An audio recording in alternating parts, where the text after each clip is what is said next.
오늘은 그 페이지 평가 문제지 50페이지 화생적 진도가 오늘 수요일이죠. 금요일이면 끝날 것 같아요. 화생전하고 그다음에 이제 금요일에 수업 있어요? 토요일 날 이제 초신성 하면 끝날 것 같아요. 다음 주부터는 이제 문제를 풀어보도록 합시다. 그러니까 지금 이 얘기를 해준 이유는 뭐냐면 여러분들이 이제 진도 나간 부분까지는 복습을 다 하셔야 된다. 그러니까 문제를 풀고 그다음에 채점하고 다시 모르는 것들 체크하고 피드백을 할 테니까 풀어놔라 이런 거. 일요일 날 안 왔는데 영상 안 보내주셨어요. 아 편집은 해놨어요. 네. 일요일이요. 토요일. 아 토요일인가? 자 그다음 요거는 이제 화생전은 이제 한문 소설이야.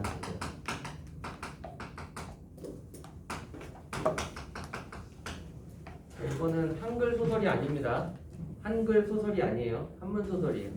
그러니까 이 박지원이 그 열하일기라고 그래가지고 이제 청의 영경, 청나라의 영경을 이제 가게 되는 그 기회를 얻게 돼요. 사신단에.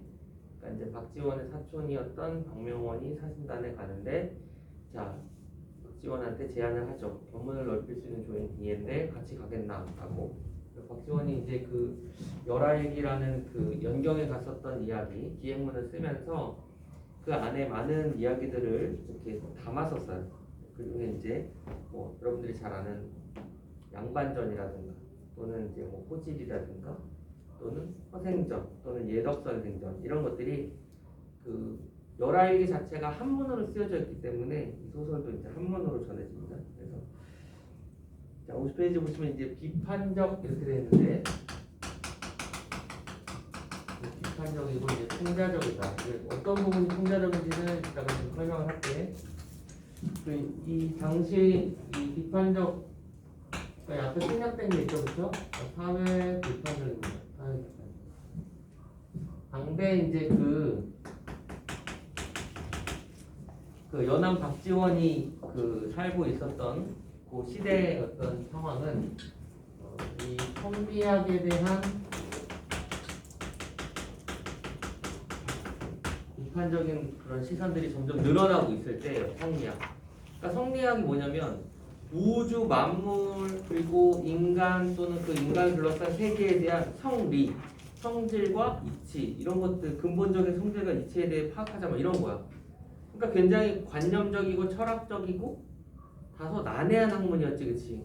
따라서 이제 그 이런 실용적 뭐 경제라든가 또는 뭐 과학이라든가 또는 군사라든가 이런 실용적인 부분들을 간과했다. 그래서 이에 대한 어떤 비판이 일어나면서 이제 실학이 등장을 하게 됩니다. 이 연암 박지원은 실학파 중에서도 중상학파이기 때문에 당연히 이제 그 조선 사회의 취약한 경제 구조를 특히 이제 비판을 많이 했죠. 이제 실학적인 측면에서 많이 이 소설을 해석을 하면 돼요. 여기 보면은 매점매석을 통해서 이제 많은 이문을 남기게 되지, 그치? 이 소설 봤을 테니까. 그런 부분은 이제 이 매점매석을 통해서도 조선의 경제를 좌지우지할 수 있는 거. 그러니까 조선의 취약한 경제 구조에서도 이제 비판을 하고요. 그다음에 이제 두 번째는 이제 그 마지막에 이완희 대장이라는 그 전시의 어떤 소개로 고위 관료를 만나게 되죠. 거기서 이제 그 북벌론에 대해서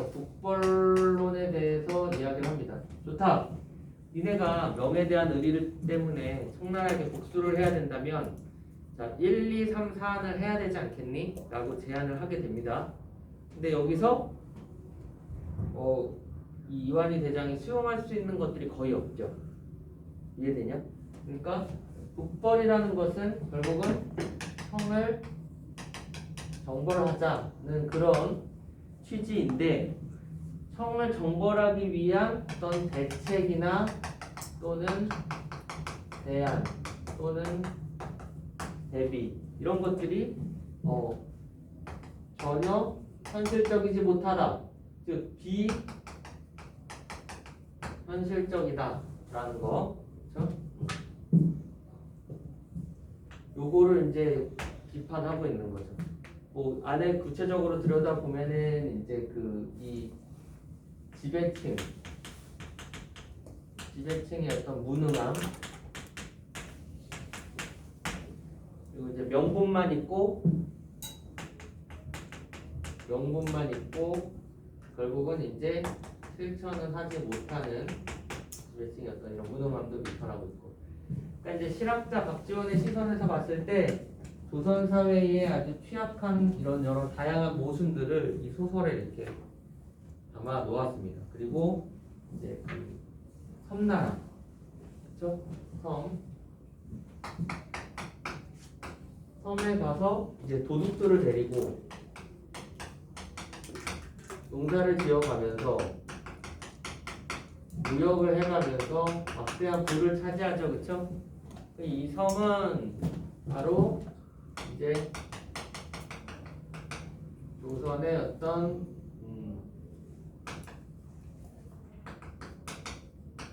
사회 구조를 개선했을 때 나타나는 이상 국가로 보시면 돼요. 그래서 이게 흡사 이제 홍길동전에 나타나는 율도국하고 되게 비슷하죠? 그죠? 그러니까 박지원이 말하고 싶은 것들, 실학자로서 말하고 싶은 것들을 이렇게 소설로 다 이렇게 우회적으로 드러내고 있는 거야. 이해되죠? 그리고 거기 이제 그 배경에 보시면 50페이지 조선 효종 때라고 돼 있잖아요. 그러니까 효종 밑줄 치시면, 그러니까 왜 효종이냐면 아까 그 이완희 대장 있잖아. 그 실존 인물이에요. 이완희 대장이라는 그 실존 인물을 가지고 있고 국벌을 진행하고 있었던 당시 어떤 사회상을 다 반영하고 있기 때문에 이제 이렇게 효종 때라고 딱 집어 말할 수 있는 거죠.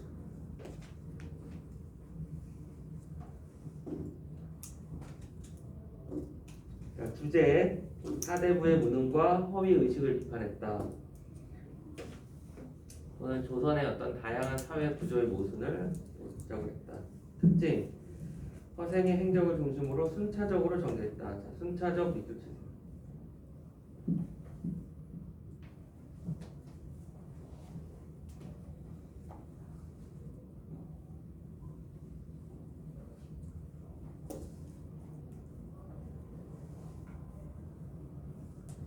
됐냐?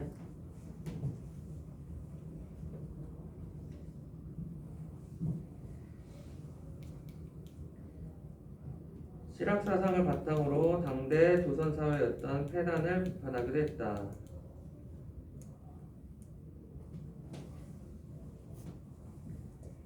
자, 빈섬이라는 새로운 공간을 통해 이상국가를 주겠다. 자, 마지막에 열린 결말 밑줄 치세요.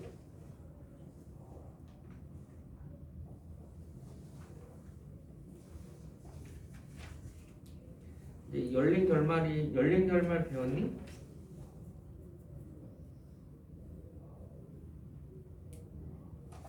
열린 결말이 뭐니? 결말이 안 나고 결론을 맺지 않는 거. 보세요. 독자의 상상력에 맡기는 거죠.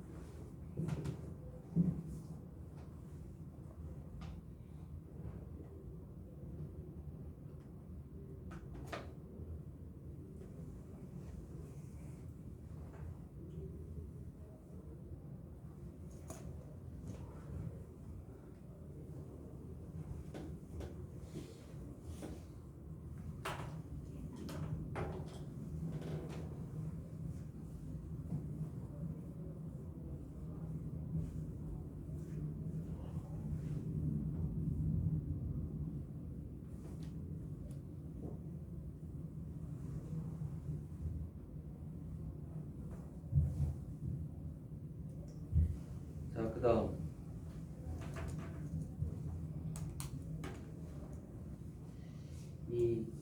본문을 볼게. 52페이지. 자, 허생은 묵적동에 살았다. 자, 이게 이제 묵적동이 이제 실제 지명이야. 사실적이죠, 그렇죠? 사실적. 뭔가 이렇게 신빙성 있게. 묵적동에서 곧장 남산 아래로 이르는 곳. 이제 이 남산 아래는 주로 그 남산 아래라고 돼 있잖아. 거기는 이제 주로 이 몰락 양반들이 많이 살았어요. 이 정도만 알면 몰락 양반들이 많이 살았고요. 우물가에는 오래된 살모나무가 있었고 살모나무를 향해 살인문이 열려 있었고 처가집은 비바람도 가리지 못했고 자 허생은 독서를 좋아하였다. 아내가 삭발하질하여 겨우 입에 풀칠을 하고 살았다. 자 하루는 아내가 배가 몹시 고파 눈물을 흘리며 평생 과거에 응하시지도 않을 거면서 책을 읽어서 무엇하려고 그러시오? 라고 이제 하소연하는 거죠, 그렇죠?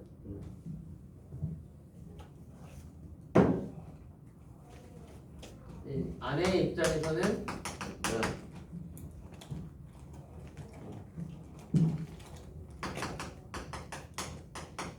학문 수양을 입신양명. 이게 입신양명이 이제 벼슬길에 올라서 출세하는 걸 입신양명이라고 하거든. 뭐 수단으로 보고 있죠. 아내 입장에서는.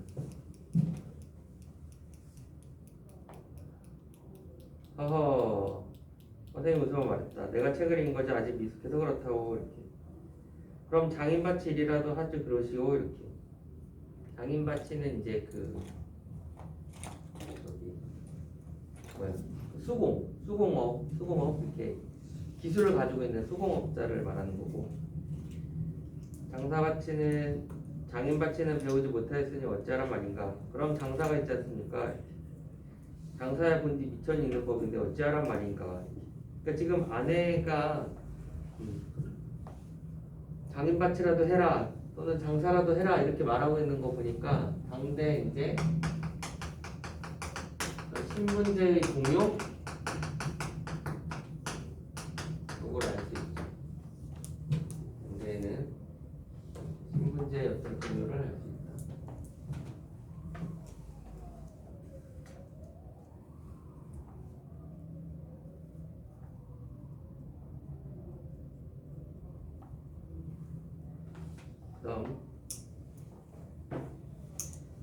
그럼 장사가 있지 않습니까? 장사야 본디 밤낮으로 책을 읽더니 고작 배운 게 어찌하란 말인가 뿐인가요? 장사받지도 못한다. 장사도 못한다. 그럼 어째서 도둑질을 못하는 게요? 이렇게. 자, 써라. 사대부의 무능에 대한 비판의식. 써먹지도 못하는 공부는 해서 무엇하냐 이런 거죠, 그렇죠? 사대부의 어떤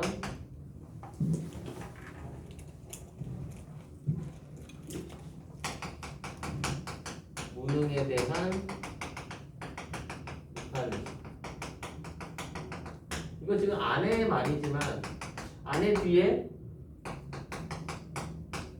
작가의 어떤 주관이 이렇게 드러나죠. 사대부의 무능에 대한 비판의식 안에 작가의 어떤 주관이 드러난다.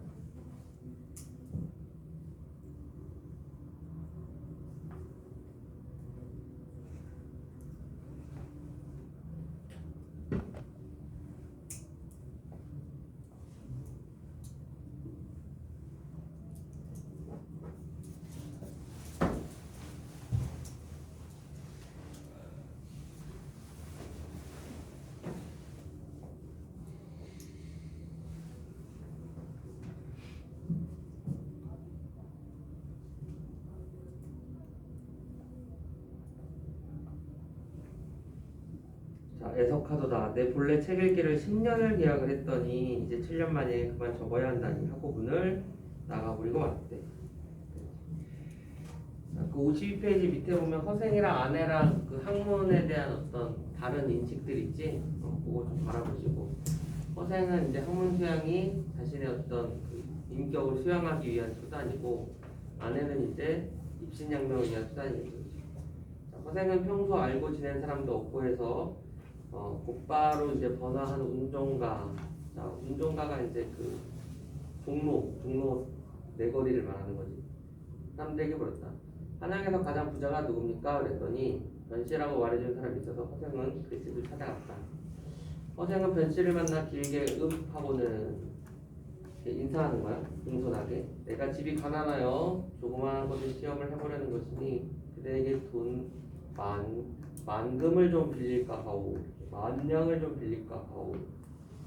그러니까 지금 허생은 뭐 일면식도 없는데 갑자기 내가 좀 돈이 없어 그런데 만냥만 좀 빌려주시오. 해야 할 것이 있어. 이러는 거지, 그치? 이제 허생의 비범함.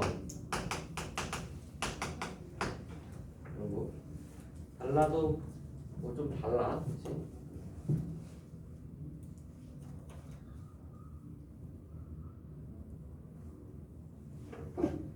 아니 변씨는 그러시오 하고는 그 자리에서 만금을 주었대.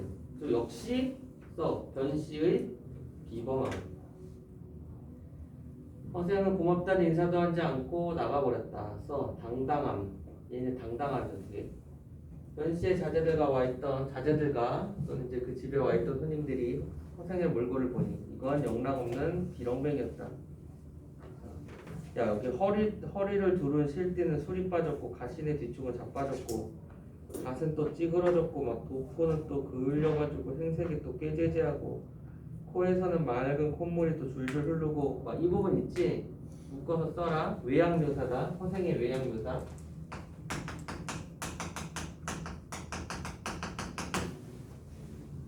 근데 막상 이제 이 허생의 외양을 바라보는 사람들의 시선이 다른 거지.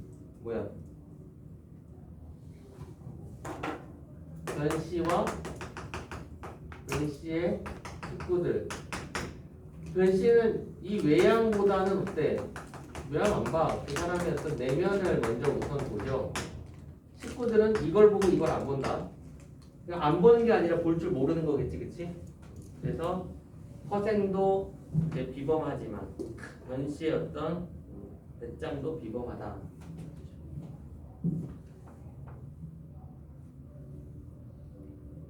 허생이 나가고 나자 모두 대경실색하였다. 깜짝 놀라는 게 대경실색이다. 대인께서는 저 일을 아십니까? 모른다네. 아니 평생 알지도 못한 사람에게 갑자기 만금의 돈을 함부로 던져버리시고 이름조차 묻지 않으시니 대체 이게 무슨 영문입니까? 자네들이 알 수 있는 일이 아니네. 무릇 남에게 뭘 빌리러 오는 사람은 반드시 자기의 어떤 생각을 대단히 떠벌리고 자신의 신의를 먼저 보이려고 자랑하지만 안색은 부끄러움에 비굴하고 말은 붕언부언하기 마련이라네. 그런데 그 손님은 비록 행색은 꾀재재하나 하는 말은 간단하고 눈빛은 오만하게 뜨며 얼굴은 부끄러워하는 기색이 전혀 없으니 필시 재물을 가지고 만족하는 그런 속물은 아닐 것세. 그가 시험해 보자고 하는 것이 작은 일이 아닐 것임에 나 역시 손님에게 시험해 보려는 것이지. 주지 않으려면 그만이겠지만 이미 만금을 주었는데 성명은 무엇하러 물어서 무엇하겠냐. 자, 써 변씨의 대범함. 변씨의 대범함.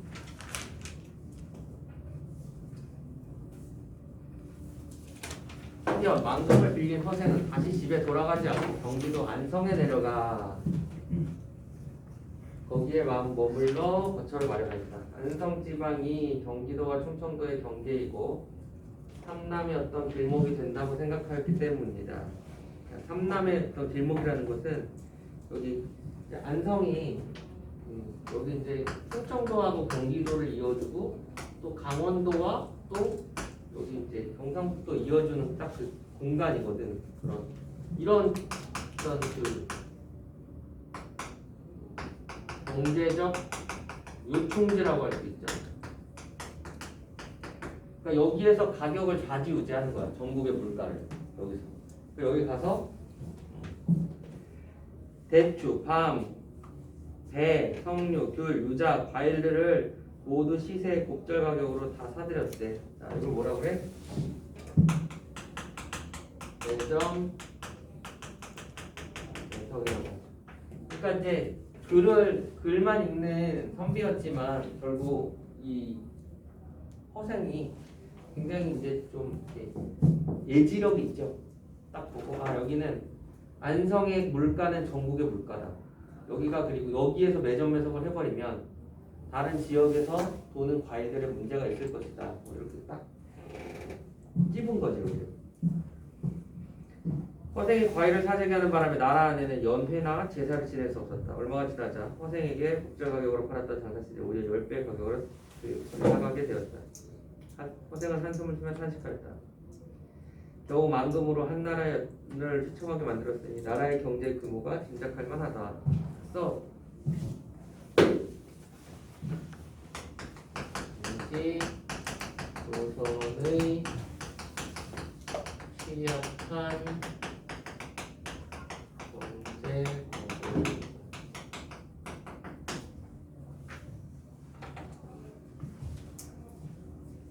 그러니까 이게 아까 선생님이 연암 박지원이 신학자라고 했죠?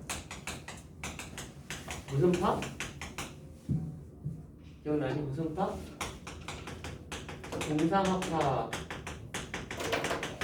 그래서 이제 허생이 주장했었던 게 뭐냐면 뭐 수레나 선박을 사용해야 된다. 특히 해외 무역을 통해서 뭐 조선의 어떤 그 경제 구조의 어떤 흐름도 안정을 시키고 또 많은 이문을 취할 수 있다. 일본과 또는 중국과 그 딱 중간에 이어지는 우리가 반도국이잖아. 그러니까 일본에서는 뭐 값비싼 뭐 금이나 유황 이런 것들을 싸게 들여오고 또 청나라에서는 뭐 도자기나 비단이나 이런 것들 사서 일본에 비싸게 팔고 이걸 중개무역이 충분히 가능한데 그렇죠? 국가에서 그러니까 산업공상 그러니까 각자 그 뭐 선비와 뭐 농업, 상업 또는 장사치 이런 것들 이렇게 직업에 따라 또 구분을 하고 그것도 신분을 이렇게 계층화한단 말이에요. 그래서 이제 이 장사꾼을 굉장히 하대해요. 장사치라 그래가지고 이해되냐? 그래서 이제 상업 같은 경우를 억제합니다. 중농업상이라고 그래가지고. 근데 이제 실학파로서 그냥 더 이상 그래서는 안 된다라는 것을 이렇게 이제 작품을 통해서 드러내 주는 거죠.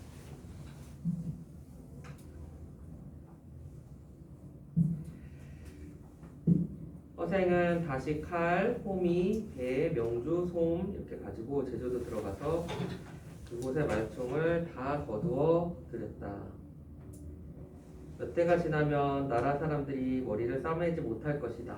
과연 얼마 있다가 망원값이 10배로 치솟았다. 허생은 뱃사공, 그 늙은 뱃사공을 찾아서 물었다. 배 밖에서 사람이 살 만한 빈섬이 있던가? 있습죠. 언젠가 태풍에 표류하여 곧장 서쪽으로 사흘을 가서 한밤중에 어떤 빈섬을 닿았습니다. 그러니까 이제 빈섬 흉을 배치시고 또 이상사회의 건설, 또 하나 쓸게. 허생의 능력을 시험하는 장소.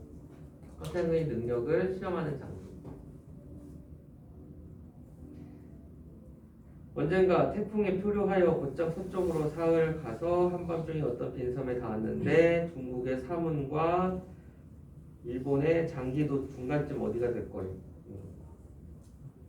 꽃나무가 절로 피며 과일이 절로 있고 사슴이 떼를 지어다니고 물고기는 사람을 봐도 놀라지 않았지요. 허생은 기뻐하여 아내가 나를 그곳으로 데려다면 부귀를 함께 누리게 해준대. 사공이 그의 말을 따르기로 했다. 드디어 바람을 타고 동남방향으로 가서 섬에 들어가게 되었다. 허생은 섬의 높은 곳에 올라 사막을 둘러보고는 실망하여 탄식하였다. 땅이 고작 천리가 못되니 무슨 큰 일을 할 수 있겠는가. 땅은 기름지고 샘물은 달콤하여 그저 돈 많은 늙은이는 될 수 있겠구먼. 그러니까 이제 이상사회를 건설할 때 한 국가 정도의 어떤 단위로 만들고 싶었는데 그 정도는 아니고 한 마을 정도? 그러니까 규모가 작아서 좀 한탄하는 거야. 탄식 또는 한탄하는 거죠. 그러자 사공이 물었다.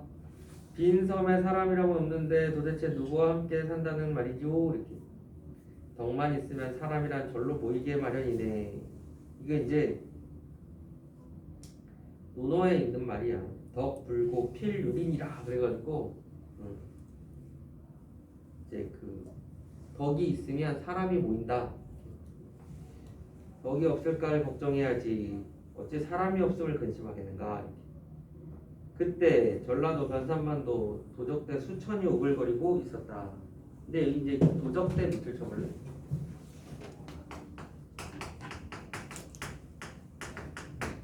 근데 이제 도적대가 원래는 양민이었죠. 일반 농민을 양민이라고 부른다. 근데 이들이 이 도적이 될 수밖에 없었던 이유는 뭘까? 두 가지 중 하나죠. 이 백성들의 도덕성, 그죠? 양심 이런 게 부족해서. 두 번째는 정부의 착취가 너무 심해서 배가 고파서 도저히 그죠? 살아갈 수 있는 형편이 못 돼서. 그러니까 허생은 요걸 양민의 도적이 되는 사회. 이거 뭐야? 사회 구조의 문제다. 이 사회 구조의 문제 중에 가장 심각한 게 뭐겠니?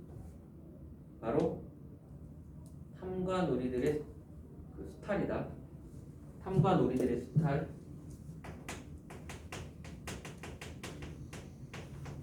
거의 횡포.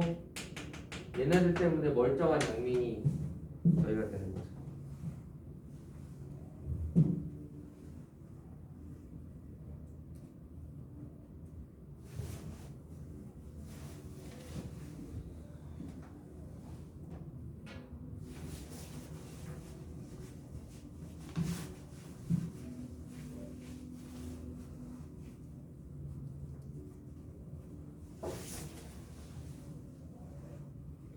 내일 목요일입니까?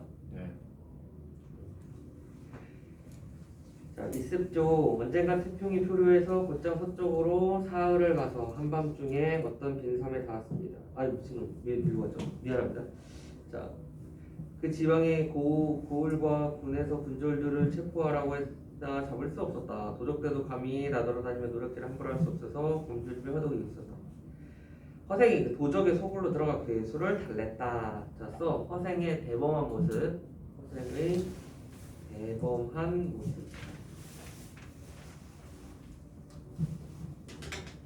자, 천명이 천금을 털어서 나누면 한 사람 앞으로 얼마의 돈이 돌아가는가 이렇게. 그랬더니 한 사람에 한 양씩 돌아가지요 이렇게. 자네들에게 아내가 있는가? 이렇게 없답니다. 가진 밭대기라도 있는가? 자, 도적은 코웃음을 쳤다. 그러니까 왜 코웃음을 쳐? 아니 아내가 있고 농사질 땅이 있으면 왜 도적이 되겠어? 그죠? 그 밑에 나오죠. 왜 도적이 됐단 말이오? 그러니까 결국은 자발적인 의지가 아니라 사회가 이들을 내몰았다는 얘기지. 결국. 사회 구조의 문제라는 거야. 사회 구조의 문제. 자네들이 그렇게 잘한다면 어째서 장가를 들어 살림을 장만하고 서로 사서 같은 생각을 하지 않는 건가?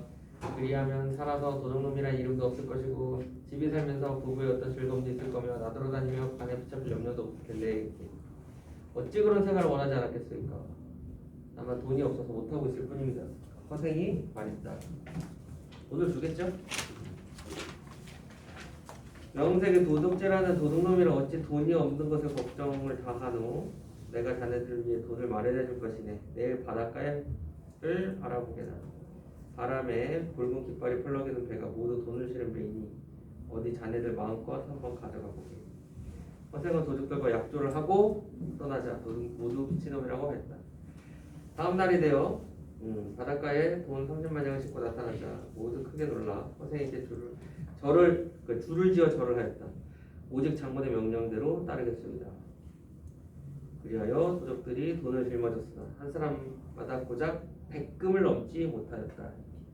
그러니까 이제 결국 사람이 돈을 지어도 이 정도밖에 못 짓는데 인간의 탐욕은 끝이 없잖아, 그렇지? 양면성. 허생이 너희들 힘이라는 게 고작 백금을 들기에 부족하거늘 어찌 도덕지리야도 분별히 할 수 있겠는가.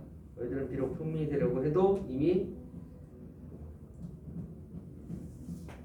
부족의 명부에 이름이 올라 있으니까 갈 곳이 없을 것이다. 내가 너희들을 기다릴 터이니 각자 백금을 가지고 아내를 얻고 소 한 마리씩 장만해오라.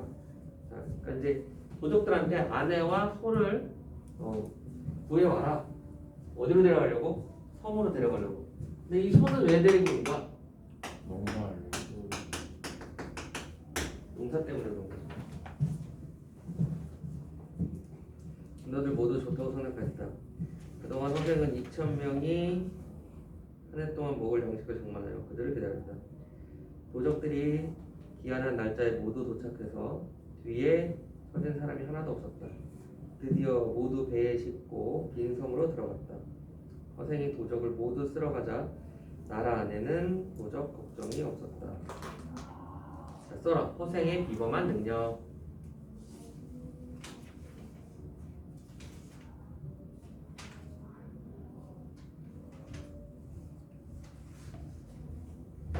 한편 섬으로 들어간 허생과 도적들은 나무를 찌어 집을 짓고 대나무를 엮어 울타리를 만들었으며 땅의 기운이 온전하다 보니 곡식 침대로 크고 건강하게 잘 자랐대. 김을 메고 쟁기질을 하지 않아도 한 줄기에 9이삭씩 달렸다. 3년 먹을 식량을 비축해주고 나머지는 밑줄 쳐. 나머지는 모두 배에 싣고 장기도에 가서 팔았다. 장기도는 어디냐? 일본이야, 일본. 자, 써. 해외 무역. 그러니까 지금 해외 무역하는 얘기가 현우야 여기 담겨져 있죠, 그렇죠? 뭐냐면 이거다. 볼까? 어디 갔어? 어디 갔어? 지웠네. 실용적인 어떤 실학파라고 그랬지. 중상학파. 실어봐. 장기도 일본의 속한 고을로 30호가 되는 큰 지방인데 큰 기근이 들어있었다. 굶주린 사람들을 진열하고 은 100만 냥을 얻게 되었다. 선생이 탄식하면서 이제 나의 자그마한 시험을 마치게 되었구나 하고 남녀 2,000명을 모두 모아놓고 명을 내렸다. 내가 너희들과 처음 이 섬에 들어올 때의 계획으로는 먼저 너희들을 풍부하게 만들어 놓고 난 다음에 따로 문자도 만들고 의관도 새로 제정하려고 했다.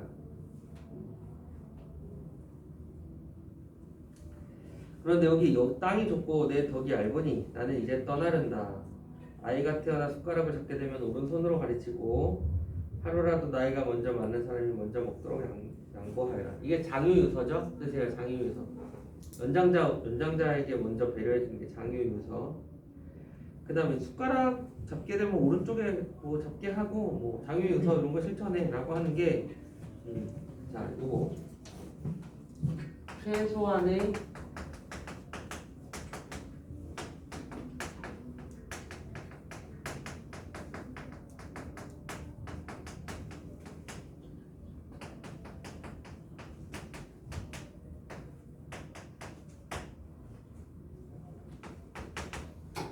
최소한의 어떤 도덕 또는 규칙만을 필요로 하는 거죠.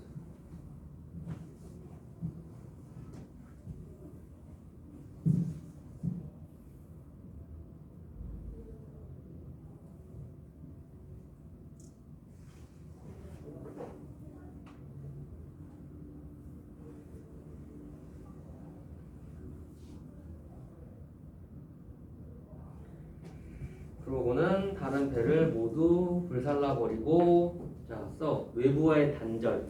그러니까 조선 사회에 배울 건 없잖아, 그렇지? 외부 사회와 완전히 단절시켜버린대. 나가는 사람이 없으면 들어온 사람도 없겠지. 은 50만 냥을 바닷속에 던져버리고 바다가 마르면 얻는 사람이 생기겠지. 100만 냥이나 되는 돈은 나라 안에서도 놓아줄 것이 없으니 하물며 이 작은 섬에서야 하면서 썸쩍쩍. 자, 써. 당시 취약한 경제 구조를 비판. 당시 취약한 지사와 현우야. 당시 취약한 경제 구조를 비판하는. 당시 취약한 경제 구조를.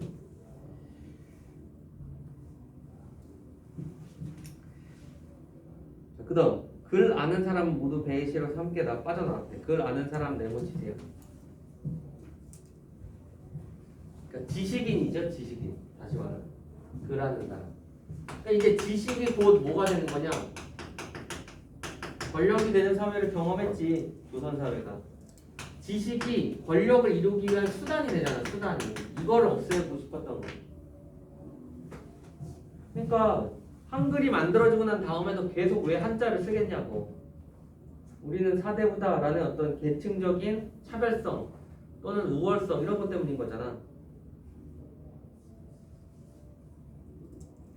밑으로 나온 허생은 나라 하늘 도로 돌아다니며 가난하고 의지할 곳이 없는 사람들을 구제했다. 돈을 그렇게 써도 아직 은자 10만 냥이 남았다. 이 돈이면 변시에게 배고프고 나를 기억하겠소이까 했더니 변시는 깜짝 놀라 말했다. 그대의 얼굴이 조금도 나아지지 않은 걸 보니 혹 만경을 다 풀어먹은 건 아니오? 이렇게 써. 허생의 변함없는 외모. 그러니까 이 부분은 허생은 모든 것을 이루었지만 자신의 외양에는 투자 안 한 거지. 그죠? 그러니까 이제 그 허생은 자기를 꾸미는데 내면을 꾸미는 건 중요하게 생각하지만 외연은 그렇게 중요한 것이 아니야. 그러니까 지금 외모가 변함이 없는 거죠.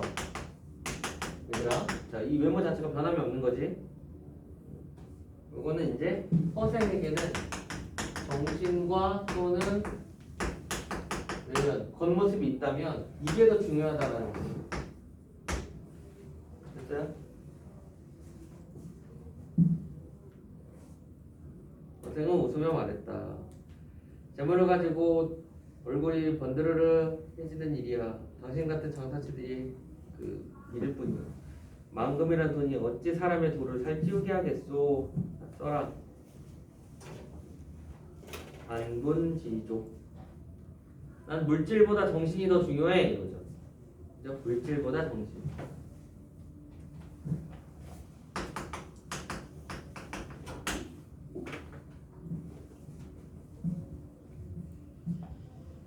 이에 10만 냥을 변시에게 주며 내가 순간의 굶주림 참지 못하여 책 읽기를 마저 끝내지 못하고 그대에게 마음을 밝힌 것이 부끄럽소이다.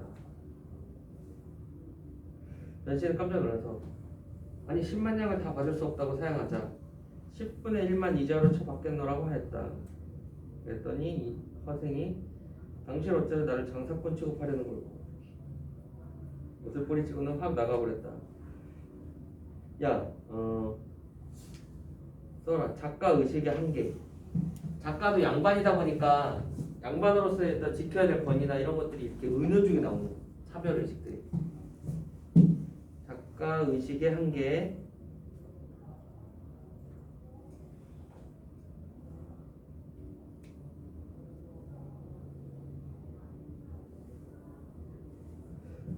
이제 자, 화살표 치고 장사꾼을 비판. 장사꾼에 대한 사회적 인식이 나쁘게 자리 잡혀 있잖아요. 조선 사회는. 근데 이제 허생도 다름 아니란 얘기지.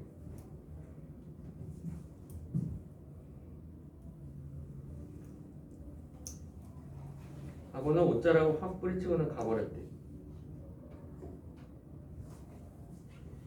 자, 변씨가 몰래 그의 뒤를 밟으니 허생이 남산아래로 향하더니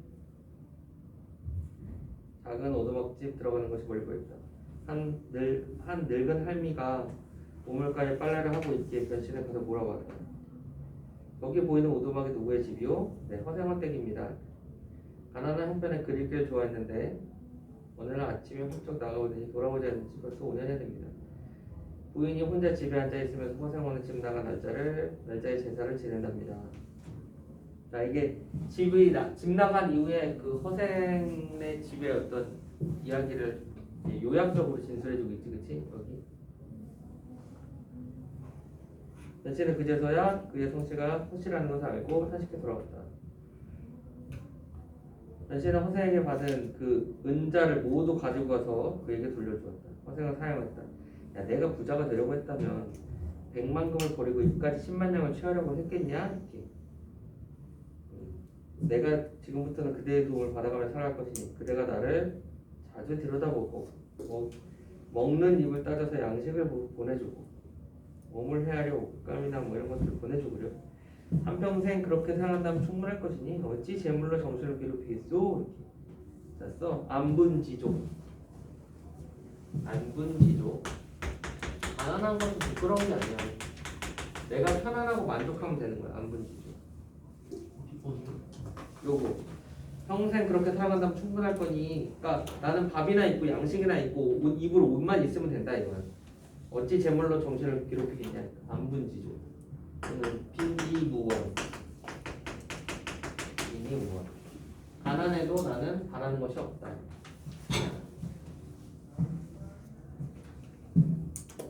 잠깐 멈췄다가 또 다시 할게요. 일시정지. 뭐 눌러야 돼요? 이거예요?